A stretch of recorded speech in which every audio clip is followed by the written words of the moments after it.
Have you ever looked at the world around you? I mean, really looked, seen the chaos, the headlines, the division, and just wondered, is something bigger going on here? You know, something beyond what the daily news cycle captures. Is there maybe a deeper meaning to all this turbulence? Perhaps even a purpose? Okay, let's unpack this, because today's deep dive, well, it isn't your everyday news report, that's for sure.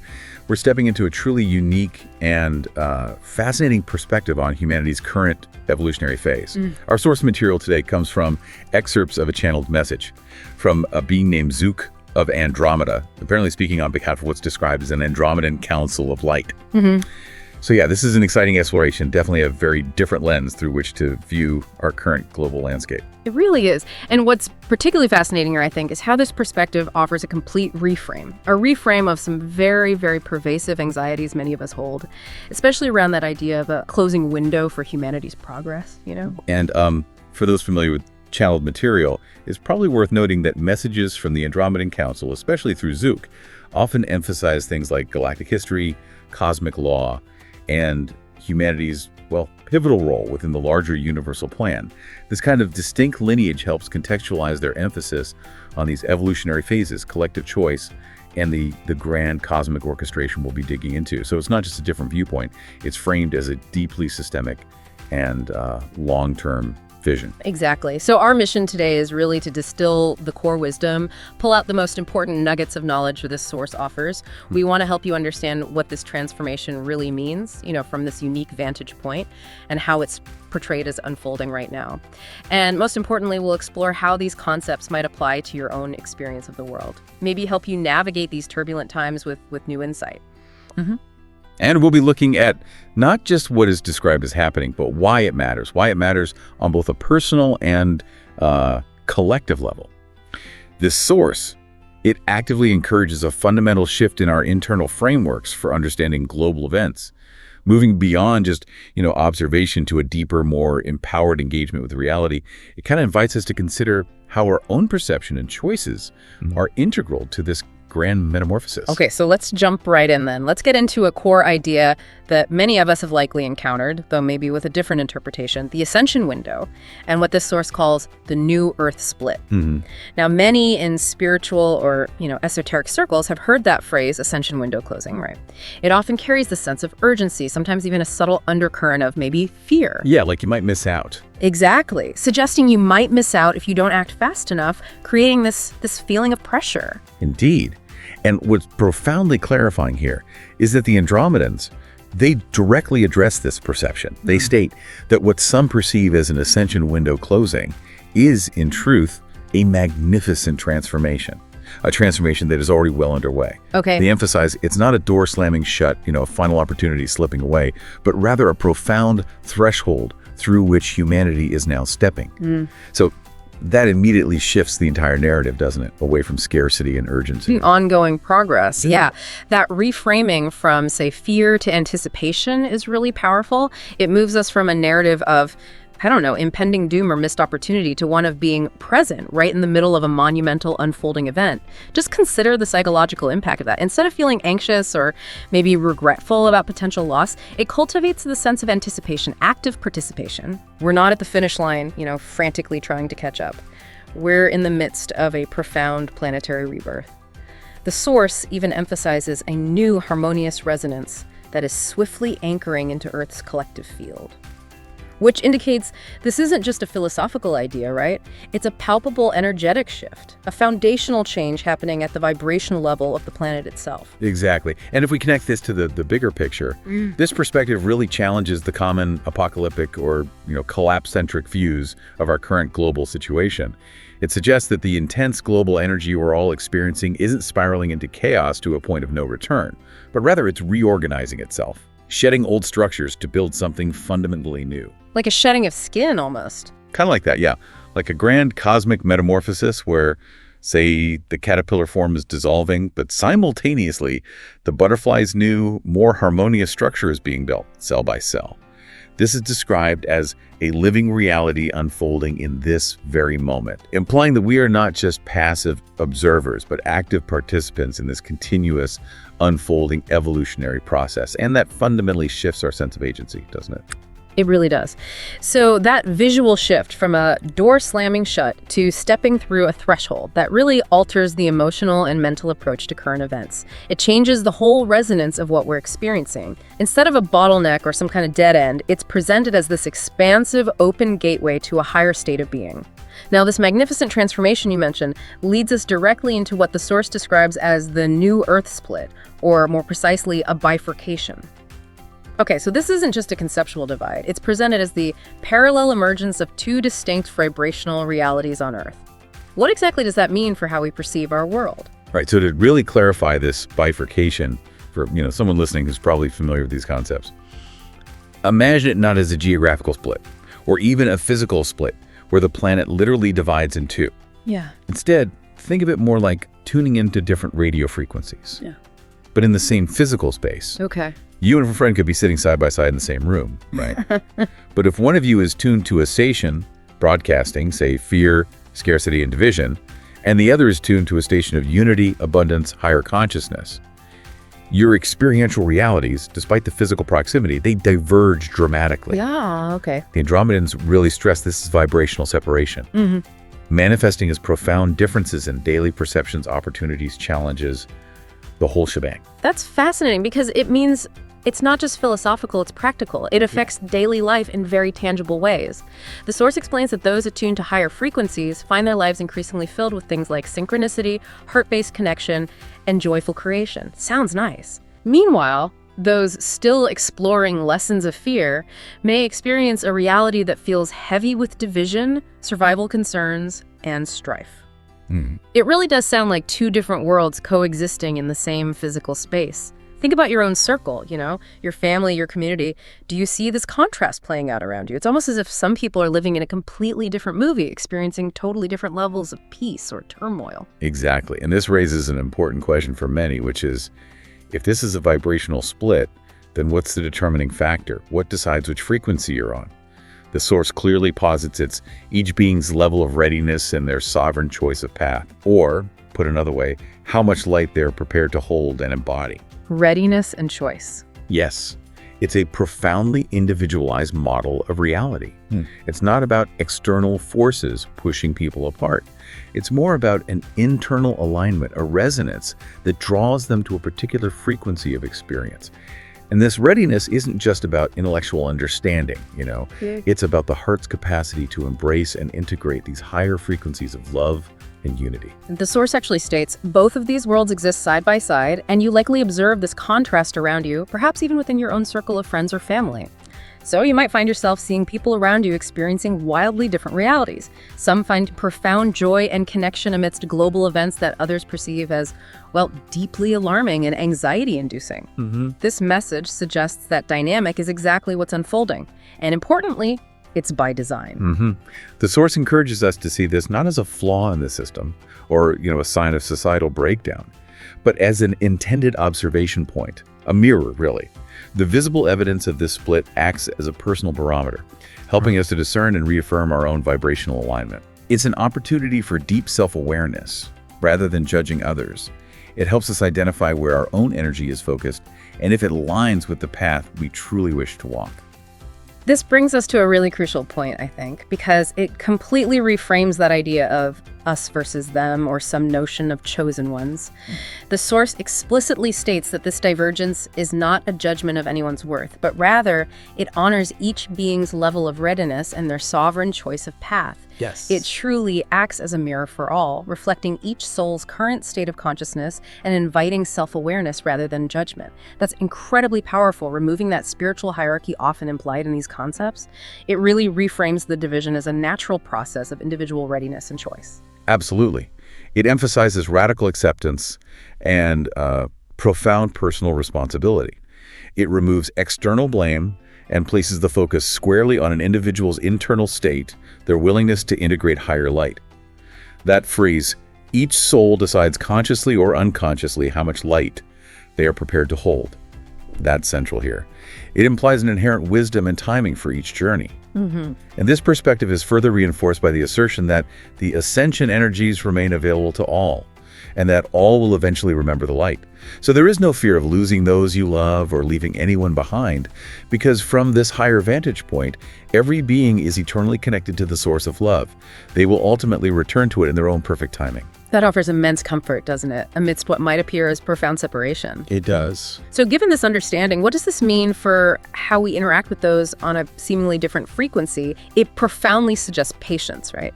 Deep understanding, non-judgment. Yes, rather than trying to force anyone to change or to wake up, as they say. Right, it connects back to that threshold idea everyone is moving through, just at their own pace. And from this perspective, the door is always open. It's an ongoing invitation, not some limited time offer. Okay, this brings us to a fascinating and, let's be honest, sometimes challenging aspect of this transformation: navigating the interplay of light and shadow in our daily lives. The Source doesn't shy away from acknowledging the darker, denser aspects of our current reality. No, it definitely doesn't. And it provides a very clear definition of what this shadow looks like. The Source identifies shadow as these lingering pockets of darkness and deception that seem to oppose the light. And these aren't just vague concepts, they are presented as tangible forces. Examples given include fear-based news narratives that dominate our media. We see those everywhere. Right. Also, manipulative deep state agendas designed to control and disempower, or really, any influence that seeks to keep humanity divided and disempowered. It acknowledges that remnants of the old paradigm persist, even as the collective light grows stronger. And that creates a palpable tension in our world. This gives us a very concrete definition then. It's not just a spooky, abstract concept, but something tangible we can identify. In the news, on social media, political rhetoric, community dynamics, it provides a specific lens to interpret current events, helping us understand maybe these aren't random occurrences, but part of a larger orchestrated interplay. So the crucial question becomes, how are we supposed to deal with such a pervasive force? Especially when it feels so overwhelming sometimes. Well, what's truly fascinating here is the paradoxical revelation that these pockets of dense shadow influence actually serve a sacred purpose. Sacred purpose? How so? Their very existence challenges humanity to sharpen its discernment and choose anew what you truly value. Adversity, from this perspective, it doesn't just block progress, it actively heightens clarity. It helps us reaffirm our commitment to what we do want to create and embody. The Source states, the tension between these opposites is like pressure turning coal into diamond, directly implying that this friction is a catalyst driving collective understanding and resolve. It's a dynamic tension that purifies and strengthens. Wow. Okay, this is a bit of a mind bender for sure. The idea that the very things we fear or dislike are actually serving our growth. That every time darkness arises, it's not an indication of failure, but an invitation to say, no, we choose a better way, and that galvanizes our collective will for positive change.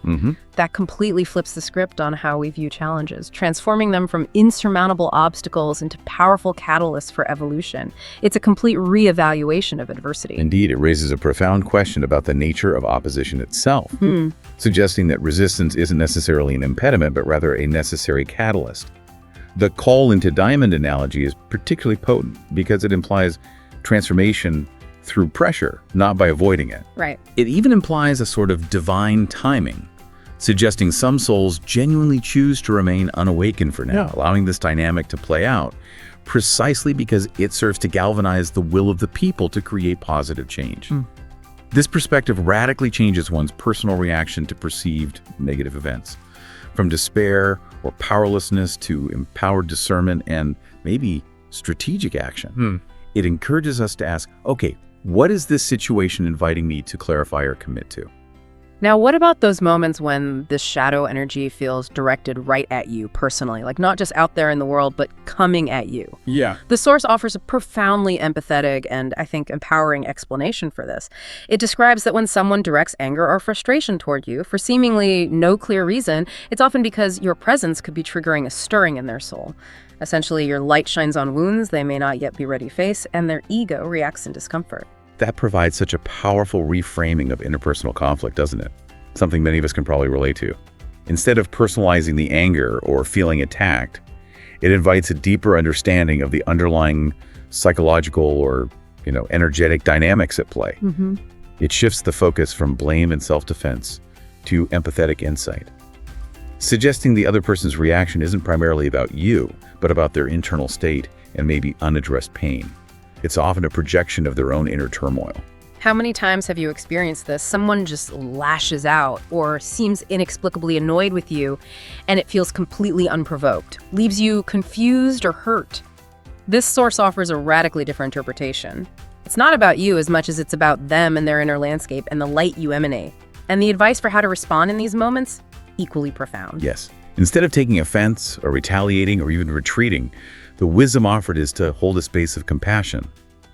By staying calm, empathetic, and unguarded, you actually create an opportunity for healing. Unguarded, interesting. Your non-reactive love, the source explains, is like a gentle mirror, capable of potentially igniting a spark of awakening within the other person. They go further, stating these charged encounters occur by design and are not accidents. They are indications of higher orchestration at work. Wow. This perspective invites you to become a conduit of grace, allowing the Creator's love to speak and act through you in those moments. So this isn't just about, emotional regulation. It's a call to profound inner strength, to meet anger with empathy, to be the calm in the storm, to hold a space of unconditional love. It sounds incredibly challenging, let's be real, especially in the heat of the moment when our natural inclination might be to defend ourselves, but also incredibly impactful for everyone involved. Absolutely. It suggests that our internal state and our compassionate response are our most powerful tools for influencing external reality and even facilitating collective healing. Exactly. This approach to conflict aligns deeply with principles of emotional intelligence, energetic mastery, and profound spiritual wisdom. It emphasizes agency in how one responds, regardless of the external provocation, suggesting that such interactions are opportunities for both personal and collective growth. By consciously choosing compassion and non-reactivity, you align yourself with a divine wisdom that transcends the immediate conflict, leading to greater understanding and a higher resolution for all involved, even if it's not immediately apparent. It truly highlights the power of your internal state to influence external reality. That brings us beautifully to the idea of personal empowerment amidst these huge energetic shifts. Because with all this talk of global transformation, planetary shifts, energetic splits, it's easy to feel overwhelmed, right? Like a small boat on a vast, unpredictable ocean. But the source continually brings it back to individual choice and agency. Precisely. The message reassures us that in this dual reality, you always retain the freedom to choose which frequency you will embody in any moment, regardless of outer circumstances. This is a foundational principle. It explains that love, states of bliss, heightened awareness, and deep peace become accessible when you release the need to micromanage every detail of your path. This highlights a profound paradox. True control comes from releasing the need to control. This is about cultivating an internal locus of control, isn't it? Even if the world feels chaotic and unpredictable, this perspective says you always have the power to choose your inner state, your energetic frequency. It's a huge shift from feeling like a victim of circumstances to being an active, sovereign participant in your own reality, no matter what's happening around you. Yeah. It's about recognizing that your inner world isn't subject to external conditions unless you allow it to be. And this raises an important question about personal sovereignty amidst collective change. It implies that true freedom lies not in controlling external outcomes or forcing situations, but in mastering one's internal vibration and emotional state. This kind of trust in divine orchestration. It's not passive resignation, not at all. On the contrary, it is a dynamic engagement of faith. It's an active choice to align with a higher flow, which then influences your experience of external events. And a crucial part of that choice, the source explains, is trusting what it calls the cosmic plan. It suggests practicing trusting the invisible cosmic plan that lovingly orchestrates all things. It claims that many dilemmas that your mind labels as complex or unsolvable will quietly resolve themselves when you enter a space of inner serenity. That's a radical departure from problem solving as we typically know it. Well, what's fascinating here is the active nature of this trust. It's not about doing nothing. The source advises us to ask the Creator or your own higher self for direction, and then in that receptive silence, clarity will arise. Okay, so there's action involved. Yes, receptive action. This surrender, they explain, creates room for unexpected miracles because you made space for wisdom beyond your own limited perspective. It means aligning yourself with the flow of the universe and being ready to act when gentle guidance nudges you. It's a co-creative process where the universe meets your trust with unfolding solutions. So this isn't about giving up or becoming passive. It's about a very different kind of engagement. Less forcing, more flowing, more listening. The Source gives a great analogy for this. When you stop trying to force the river and instead flow with it, new opportunities and solutions seem to appear as if by magic. It sounds completely counterintuitive to our modern hustle culture, which champions aggressive pursuit and control. But this perspective suggests it could be far more effective for personal peace, ease, and ultimately collective harmony. It's about recognizing when to push and when to simply allow. That concept of dynamic engagement of faith is absolutely key to understanding this entire framework. It's an active surrender, where deep listening to inner guidance or universal nudges leads to inspired action, not inaction. And this also anchors a vibration of trust and ease in the collective, making the ascension process smoother for all. It implies that when you align with this higher flow, you become a conscious co-creator, not just navigating life's changes, but gracefully gliding through them, feeling supported rather than battered. Now, as Earth's collective light grows and these shifts intensify, the Source does note that certain negative influences may try harder to pull individuals off center. This isn't just a vague warning, it manifests in very specific ways. These influences appear as sudden surges of fear-mongering in the media. Which we see a lot of. Definitely. Attempts to stoke divisiveness among communities or personal triggers cropping up that tempt you into anger or despair. This highlights the idea of energetic resistance from the old paradigm that's losing its grip. It emphasizes discernment, urging the listener to recognize these for what they are. It's about seeing beyond the surface-level events to the underlying energetic dynamics at play, understanding that these are last-ditch efforts of energies that cannot thrive in the rising light. Right. There are symptoms of a system struggling to maintain its control in a world that is fundamentally shifting its frequency. This gives us a really concrete framework for understanding what might feel like an escalating battle in the world. It's not just random bad news or increasing social friction. It's portrayed as a coordinated effort from energies losing their grip, trying to lower the collective vibration. So how do we respond to that beyond just intellectually understanding it? How do we actively protect our energy? Well, the Source offers a profoundly simple, yet really powerful solution. The most powerful response is to refuse to feed them. Don't feed the trolls, basically. Kind of, yeah, on an energetic level. This means consciously letting fear-based narratives or emotional turbulence pass through you without taking hold. It's about not engaging with the lower frequencies. Practices like meditation, prayer, deep breathing, and spending time in nature are highlighted as essential tools. They help you stay resilient, purge stress, and keep you grounded. The Source emphasizes that by standing firm in your truth and not engaging in fear or hatred, you effectively become invisible to these lower influences. They cannot control someone who refuses to give away their energy. It's all about energetic sovereignty.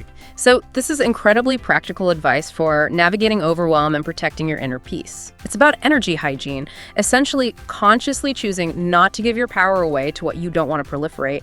How can you, listening now, implement these practices in your daily life to maintain your inner peace and clarity amidst these rising collective energies? It's about cultivating an inner fortress of light. And this emphasizes an internal resilience rather than an external battle. It suggests that personal energetic boundaries are the most effective defense against these lower influences. It challenges the common idea that one must actively fight darkness. Instead, it promotes a state of non-engagement and energetic sovereignty. By cultivating a strong, clear inner state, you become untouchable by these lower vibrations because they just can't find a point of resonance within you. And sometimes, even with the best intentions and diligent practice, you might still feel an energetic drain or a sense of unease after certain interactions or being in certain places. The Source offers an explanation for this. If you engage closely with people or places steeped in heavy energy, you may pick up a temporary energetic hitchhiker. What does that feel like? The signs include feeling inexplicably drained, anxious, or unlike yourself. Yeah, this highlights the porous nature of our energetic boundaries when interacting with certain environments or individuals. For those familiar with energetic concepts, this isn't usually about malevolent entities in the traditional sense. It's more like picking up residual emotional or mental static from highly charged environments or interactions. It's a pragmatic warning about energetic transference. Okay. Suggesting that our personal energy field can be influenced by external vibrations if we're not mindful. Think of it like walking through a crowded, smoky room and leaving with the smell clinging to your clothes, except it's energetic residue rather than physical smoke. So have you ever walked into a room or had a challenging conversation or spent time in a particular environment and just felt completely zapped afterwards without knowing why? Yeah, many people have. This offers a very clear explanation for that feeling. And thankfully, it also provides a kind of how-to guide for spiritual hygiene. Yes, the good news is the source provides clear, actionable steps for clearing your energy. It stresses there's no need for alarm, just a need to clear your energy field. The methods are straightforward and accessible. You can inhale deeply and visualize a shower of divine light washing through you from head to toe, purifying every cell. That's one. An energy shower. Exactly. Another method is placing your hands on your heart and calling on the Creator or Archangel Michael to dissolve and remove anything that doesn't belong to your light. Or a really grounding method involves standing barefoot on the earth and imagine any dark residue flowing out of you into the ground to be transformed. Earthing, basically. As you do this, you should consciously affirm your sovereignty and declare only love and light are welcome in your aura. Okay, this is an abstract spiritual philosophy. This is a how-to guide. Practical energetic maintenance. These are very concrete steps you can take if you feel energetically compromised. Rather than just passively experiencing it or trying to think positive, it really empowers you to have agency in managing your energy field. Absolutely. And the emphasis on sovereignty is crucial here, highlighting personal agency in determining and maintaining one's energetic environment. It reflects a belief that these are practical, not just spiritual, tools for navigating the ascension path in a very real, embodied way. The source assures us that regular energy care and healthy boundaries make your personal light so strong that lower entities cannot approach or affect you, creating a truly impenetrable energetic field over time. Okay, so all of these energetic currents, these personal and collective shifts, they're building towards something truly monumental, according to this source, something it calls the solar flash. This sounds like the culmination of everything we've been discussing. Indeed, the source describes this as a landmark cosmic event, the culminating point of Earth's current ascension cycle, a moment of definitive planetary purification. It's characterized as a divine reset or illumination, a wave of brilliant energy washing over the world, elevating consciousness in an instant. Wow, instant elevation. Yeah. It represents the peak of the window when all that has been building reaches fruition, and its inevitability is assured. For those in esoteric studies, this resonates with various concepts of cosmic alignment and consciousness shifts tied to stellar events. It's presented as a grand, preordained celestial occurrence. This sounds like the ultimate game changer, not just a shift, but a definitive planetary level event that resets everything. It's quite a dramatic picture, isn't it? Something that feels incredibly grand in scale, almost beyond human comprehension. What are the deeper implications of an event like that? Well, it raises an important question about the nature of a culminating event in what's otherwise described as a continuous evolutionary process. It's presented as a hard reset for planetary consciousness, a dramatic, instantaneous shift in energy that reconfigures the very fabric of our reality. But crucially, the source explicitly states it is not the end of the world, but rather the dawn of a new era. That's important. It's very important. It fundamentally reframes any apocalyptic interpretations. It's not about destruction, but rather a profound recalibration and rebirth, signaling a new chapter for all life on Earth, a complete energetic upgrade, you could say. And what's particularly fascinating is how the experience of this solar flash is described for different souls, depending on their current vibrational state. For those who have been steadily raising their vibration and living from the heart, this event will be breathtaking expansion, an ecstatic flash of clarity, unity, and grace in which you remember your cosmic nature. Sounds incredible. Conversely, for those still journeying through denser lessons of fear and separation, it will arrive as a profound wake-up call, potentially jarring, but always another opportunity for transformation. It's described as a universal turning point, a choice for every soul, emphasizing that while the event is universal, the experience is deeply personal and sovereign. The source offers a beautiful analogy here. Just as a sunrise can inspire one traveler to begin a great adventure, while another decides to rest a while longer, this burst of light will illuminate the path forward, but each individual will decide when and how to walk it. This means there's no forced awakening, but rather an invitation for all, at their own pace.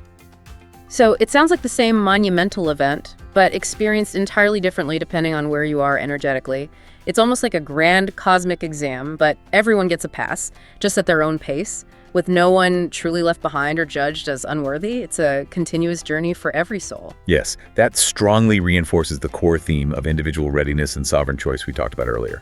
It ensures that the split or the solar flash isn't a final judgment or some kind of cutoff. It's an ongoing process of guidance and evolution tailored to each soul's journey. The source is very clear. Those who are prepared will greet the solar flash by blossoming into a higher octave of existence. Wow. And those not yet ready will be lovingly guided to continue their soul's journey in the appropriate time and place. It implies a compassionate, individualized unfolding of consciousness. This brings us to the question of preparation then. If such a momentous event is inevitable, how do we as individuals prepare for something so immense? The source says to devote time now to inner growth, nurturing unity consciousness and anchoring divine light wherever you can. Yes, this emphasizes proactive engagement with the ascension process rather than just passive waiting. The guidance is very practical. Every prayer, every meditation, every act of love that you offer helps prepare you and those around you for this threshold. It shifts the focus from merely observing to actively participating in co-creation, implying that collective preparedness directly influences the experience of the solar flash. So our actions matter. Definitely. The more hearts that consciously choose love and compassion in this time, the smoother and gentler the collective transition will be for all. It's a call to conscious, deliberate action in your daily life. Okay, so this isn't just about waiting for it to happen, it's about active participation, and our individual efforts have a real, tangible impact on the larger planetary event. It gives us a clear action plan for something so immense, making us co-creators of our future experience. As we navigate these profound changes and anticipate cosmic events like the solar flash, the source reminds us of our true nature, which extends far beyond our current understanding. It speaks of embracing your multidimensional self and inner wisdom. Yes, the message states that humanity is undergoing a grand metamorphosis, which involves releasing our exclusive focus on the physical realm and awakening to being a multidimensional soul. This is a fundamental shift in identity. It asserts your consciousness is not confined to your body or this single lifetime. It spans many dimensions and exists in eternity. Spans dimensions, exists in eternity. Yeah. This requires letting go of the old belief that life is limited to what you perceive with your five senses. From this perspective, even things like aging and death are illusions born of limited perception. And physical death is merely a transition within that ongoing journey. This is a truly profound claim, isn't it? It challenges one of our most fundamental human beliefs, that life begins and ends with the physical body. It suggests we are so much more expansive, more eternal, more connected than we've been taught. If our consciousness spans dimensions and exists in eternity, how does that fundamentally shift our perception of purpose, fear, attachment in this lifetime? Right. It fundamentally alters our understanding of human existence. It raises an important question about identity beyond the physical. It's a radical redefinition, expanding consciousness beyond linear time and space. If death is merely a transition, then our fears around mortality begin to dissolve. Our attachments to transient physical forms lessen. This perspective fundamentally shifts how one might view purpose, encouraging us to seek meaning beyond just material accumulation. And it reevaluates fear, seeing it as an illusion based on limited perception. It invites us to live from an awareness of our eternal nature, informing every choice we make in the physical realm. Amidst all this profound change, the source acknowledges that it's natural for fear of the unknown to sometimes surface as familiar reference points are shifting. That makes sense? Of course. But it offers a powerful antidote, clarifying that fear is not your true nature, love and curiosity are. It suggests choosing to meet the unknown with trust, and to intentionally pause and dissolve fear with curiosity, wondering what wonderful new insight or opportunity might be emerging. This emphasizes internal stability as the anchor of its external flux. The source asserts, one constant in ascension is change. So the key is to treat these changes as a sacred dance rather than a threat. A sacred dance, I like that. Yeah. It encourages us to be flexible and open-minded as aspects of your identity, routines, or relationships evolve to match the new you. And crucial to navigating this is maintaining a simple daily practice of stillness, whether through meditation, quiet contemplation, or prayer. This inner communion keeps you calm and centered, allowing you to move gracefully with the changes rather than being overwhelmed by them. So this is practical advice for staying centered and resilient in a world that feels increasingly uncertain and fluid. It's about building an inner foundation, a core of stillness that can withstand external shifts, transforming potential anxiety into an experience of graceful movement and opportunity, cultivating inner peace as a default state. Exactly. The sacred dance analogy transforms potential anxiety into an experience of graceful movement, suggesting that flexibility and inner quiet are paramount for navigating significant personal and collective evolution. This consistent inner stillness cultivates profound trust in your own divine connection, which then becomes a reliable inner compass amidst the shifting landscapes, both internal and external. It allows you to feel truly grounded no matter what swirls around you. And this deeper spiritual connection also extends to our physical form. The Source reminds us your physical body is also adapting to carry more light, so it's essential to honor the sacred vessel by caring for it tenderly. This includes fundamental practices like consuming wholesome food and pure water, moving your body, and crucially spending time in nature to recharge. This connects the personal energetic transformation to physical well-being and planetary health in a very holistic way. Connecting with the earth, whether by walking barefoot on the grass, breathing deeply in the forest, or gazing at the stars, helps to recalibrate your entire being. The Source underlines that the planet's rising vibration will steady and uplift you, reminding you that you are not a separate observer of this world, you are an integral participant. Right. And that the Earth's ascension and your ascension are intertwined. This is a powerful statement of co-creation, emphasizing our symbiotic relationship with the planet. This is a great reminder that spiritual growth isn't just about abstract meditation or intellectual understanding. It's profoundly about how we treat our physical selves and our vital connection to the living planet. It grounds the spiritual in the very practical, holistic sense, emphasizing that our physical well-being directly impacts our capacity to embody higher frequencies. It really emphasizes the holistic nature of the ascension process, where the physical body is seen not as a separate entity, but as an integral part of carrying higher frequencies and integrating new light. The idea that Earth's ascension and your ascension are intertwined is a powerful statement of co-creation and interconnectedness, urging us to recognize that our individual health and vibration contribute directly to the planet's overall shift. It's a call to sacred stewardship of both self and planet. Now, amidst the flood of new ideas, cosmic information, shifting narratives, it's constantly coming our way. How do we discern what's right for us? The Source offers exceptionally clear guidance for this, advising us to trust your inner compass. Yeah. This raises an important question about authority and personal growth, shifting it from external sources to internal knowing. The Source explicitly states, not every revelation will feel true or relevant for you, and that's all right. It's okay. The practical advice is to listen to your heart's wisdom. If a concept uplifts you, sparks joy, or brings you peace, feel free to explore it. If it leaves you cold or confused, you can set it aside. It's about following your intuition, that quiet inner yes or no, as you discern what genuinely resonates with your soul's truth. This isn't about intellectual analysis alone, but a profound, heart-centered discernment. This is so incredibly important in today's world, isn't it? We're constantly bombarded with information from news feeds, social media, spiritual teachings, scientific discoveries. It's easy to feel overwhelmed or misled or simply unable to filter what's truly beneficial. This gives us a very simple yet powerful heart-centered filter. How does it feel in your heart? Does it expand you or contract you? It fundamentally shifts the locus of authority from external sources to internal knowing, empowering the listener to be their own guide. It promotes critical thinking not as solely intellectual analysis, but as an intuitive, heart-centered discernment, a form of spiritual literacy. By honoring your inner guidance, your unique vibrational resonance, you will navigate your unique ascension path with confidence and grace. Because, as the Source beautifully puts it, your soul knows what it needs. This self-trust becomes your most reliable guide. Okay, moving from the individual to the collective now. The Source outlines how this grand metamorphosis we've been discussing is also playing out on a societal level. It speaks of a profoundly shifting societal landscape that I think many of us are witnessing every day.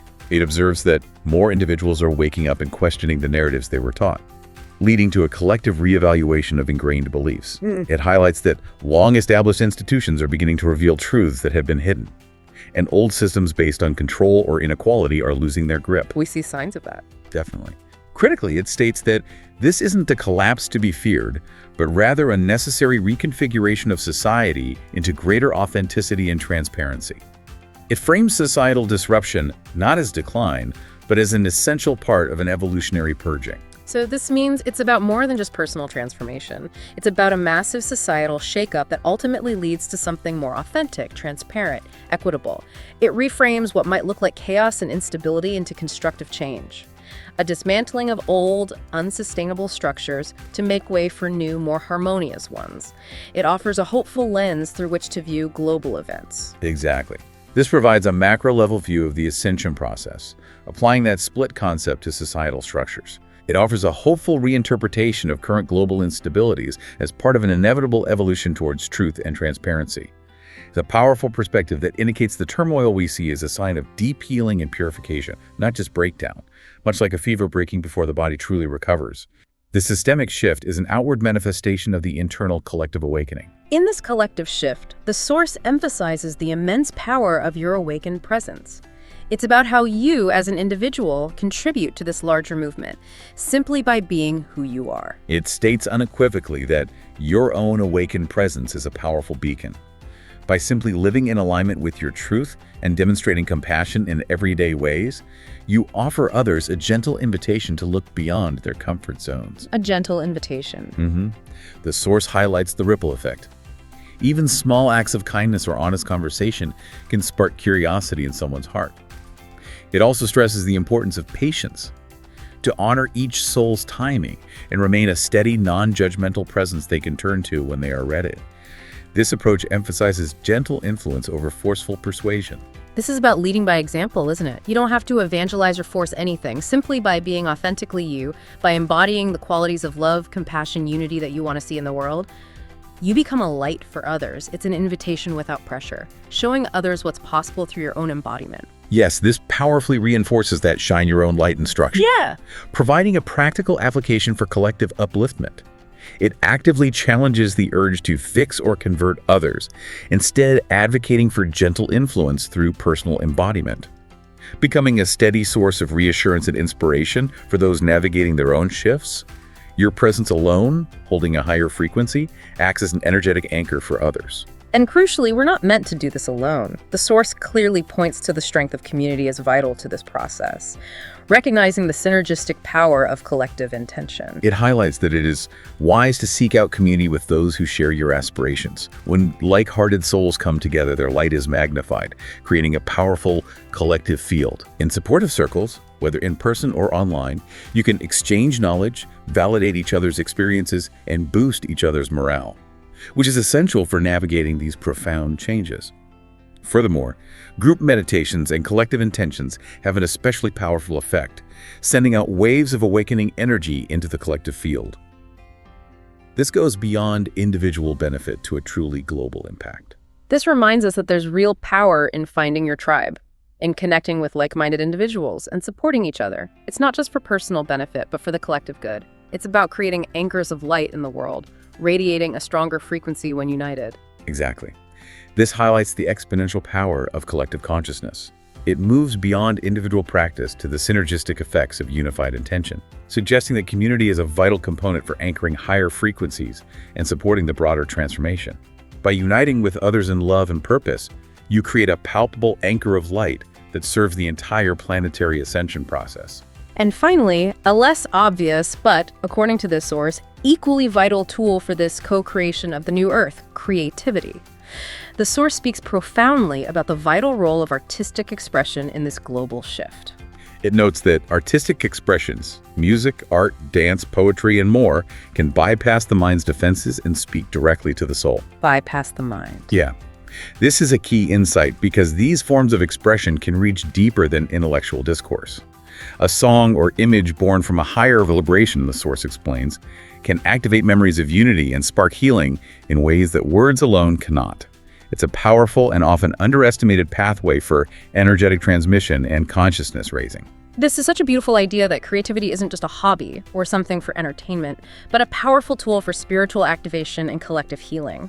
It's a profound invitation for you to tap into your own unique gifts and share them, knowing that your creative expression carries light. It explores a less conventional but profoundly powerful pathway for consciousness expansion, suggesting that creativity is a direct conduit for divine expression, capable of transcending intellectual barriers to reach deeper levels of being and activate dormant wisdom.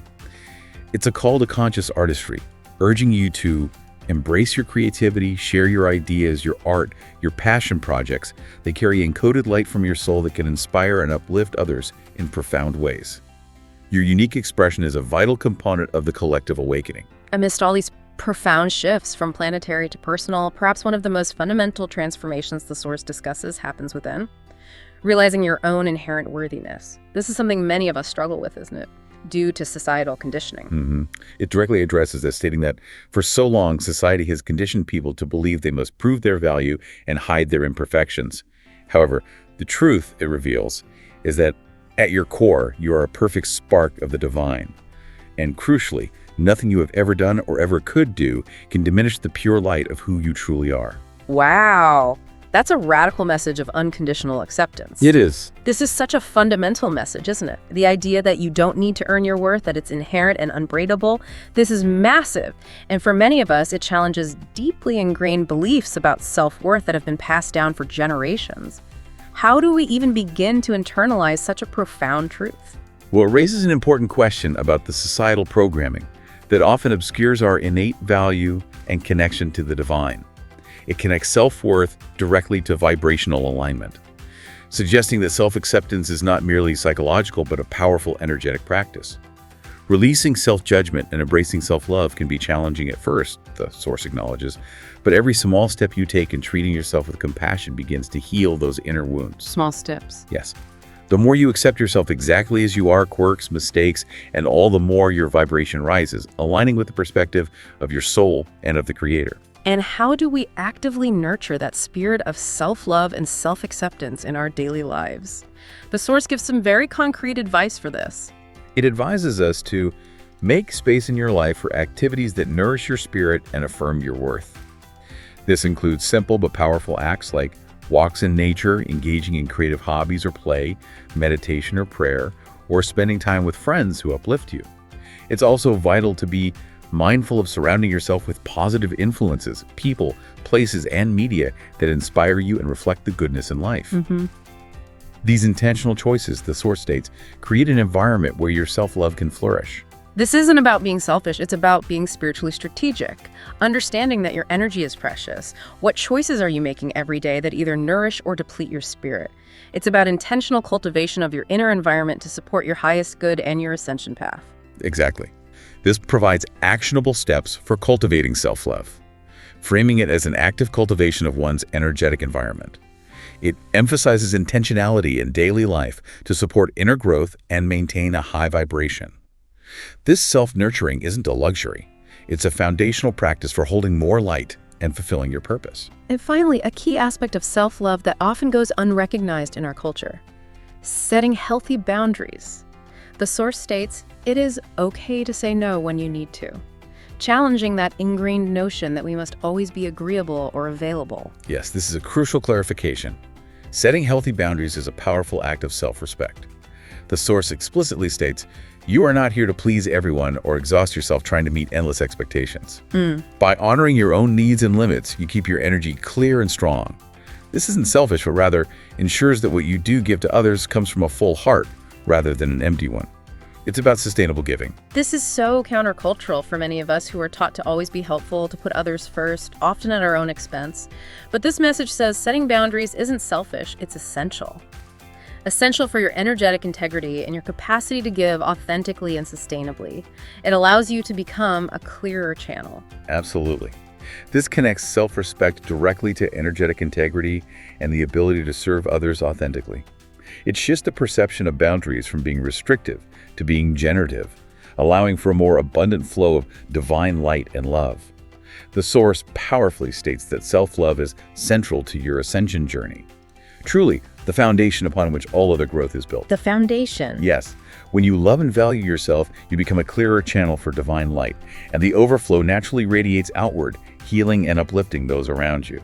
It's a profound ripple effect. As we wrap up this deep dive, the Source brings all these intricate threads together into a powerful conclusion about an ongoing journey of profound support and hope. It emphasizes that all aspects of this journey, personal transformation, collective awakening, and the opening of your heart, are intimately interwoven. Yes, and the message is clear. Each facet you strengthen naturally uplifts the others. This highlights the holistic nature of the process. The Source reiterates that the old human story founded on fear and separation is giving way to a new era of unity and authenticity. And it reassures us that Ascension is an ongoing journey, so remain open to continuous learning and growth. There's no final destination, only endless expansion. So this is a beautiful synthesis of everything we've talked about today. Your personal journey is inseparable from the bigger picture of collective evolution. Every small step you take, every act of self-love, every compassionate response radiates outwards, subtly but powerfully influencing the collective. This reinforces the holistic nature of the Ascension process, emphasizing that inner and outer transformation are mutually reinforcing. It provides a hopeful narrative for the future of humanity, moving from an old paradigm to a new one, constantly evolving. It implies that every individual choice is a brushstroke on the canvas of the collective future. And it's a journey you're never alone in. The Source emphasizes infinite support, stating directly, you are never alone in this undertaking. It assures us that the Andromedan family, along with a vast company of light beings, stand beside you at every step. This is a profound message of reassurance. It is, and it raises an important question about the nature of cosmic assistance. They offer guidance and comfort whenever you ask. However, they also remind us that your free will is a powerful force, the steering wheel of your destiny. Right. When you align it with love and truth, you unlock all the support the universe is eager to give. They, and many others, amplify your efforts in ways unseen. It posits a highly collaborative universe where individual free will is honored and benevolent forces actively support alignment with higher principles, respecting your sovereign choice above all else. This is a truly profound message of reassurance. Even when you feel isolated or overwhelmed by the world's complexities, this Source suggests there's unseen support, amplification for your efforts, that your actions are part of a much larger, coordinated, benevolent movement. You are truly part of a cosmic team, and it calls on us to actively participate in shaping the future. By holding the vision of the world your soul knows is possible, a planet at peace, brimming with compassion and respect for all life. This is not just a passive wish, but an active form of co-creation. Exactly. This vision is far from a fanciful dream. It is a tangible reality in formation, born from each moment of heartfelt intention by you and countless others. The more people who hold this commitment, the faster the mass awakening gains momentum. It provides a clear mandate for conscious participation in shaping the future collective reality.